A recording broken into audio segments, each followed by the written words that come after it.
बुलेटिनच्या सुरुवातीलाच एक महत्त्वपूर्ण बातमी। पुण्यातील पोर्शे कार प्रकरणानंतर अपघातांच्या घटना थांबण्याचं नाव घेत नाहीयेत।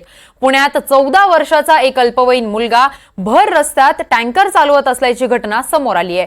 वानवडी येथे भरधाव टँकरने सकाळी व्यायामासाठी बाहेर पडलेल्या मुलांना धडक दिली, तसेच एका दुचाकी चालक महिलेला देखील धडक दिलेली आहे। तर 14 वर्षांचा अल्पवयीन मुलगा हा टँकर चालवत होता। त्याने वानवडीमध्ये या अल्पवयीन मुलाकडून अपघात झालेला आहे। तर पुण्यातील ही घटना आहे। पुण्यातील पोर्शे कार प्रकरणानंतर अपघातांच्या घटना थांबण्याचं नाव घेत नाहीयेत। तर अवघ्या 14 वर्षांचा मुलगा हा टँकर चालवत होता। तर टँकर चालवणाऱ्या मुलाने महिलेलाही धडक दिलेली आहे। तर व्यायामासाठी बाहेर निघालेल्यांना सुद्धा त्याने भर रस्त्यात धडक दिलेली आहे। या संदर्भात अधिकची माहिती देण्यासाठी आमच्या प्रतिनिधी प्रतीक्षा पारखे आपल्या सोबत आहेत। प्रतीक्षा, काय अपडेट आहे या अपघातासंदर्भात?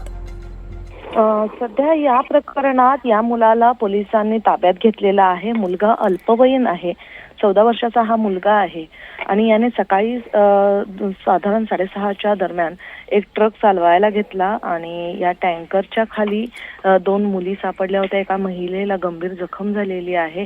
खरं तर वारंवार अशा प्रकारचे गुन्हे हे पुण्यात घडत आहेत, मात्र प्रशासनाचे याच्याकडे अजिबात लक्ष नाहीये किरण। सकाळी 6:30 वाजता हा मुलगा याने वानवडी या भागात जिथं वर्दळ असते आणि सकाळी पाण्याचे टँकर खूप मोठ्या प्रमाणात जात असतात, अशावेळी या मुलाने हा टँकर जो आहे पाण्याचा तो हाती घेतलेला होता आणि व्यायामासाठी जेवढी मुलं आणि महिला वगैरे बाहेर पडल्या होत्या तर त्याच्यावरून कंट्रोल केला या ट्रकवरून आणि त्याने या 2 मुलींना आणि महिलेला धडक दिलेली आहे। यामध्ये महिलेला जबर मार बसलेला आहे। या 2 मुली ट्रक खाली आल्या होत्या, पण सुदैवाने जास्त काही त्यांना लागलेलं नाहीये।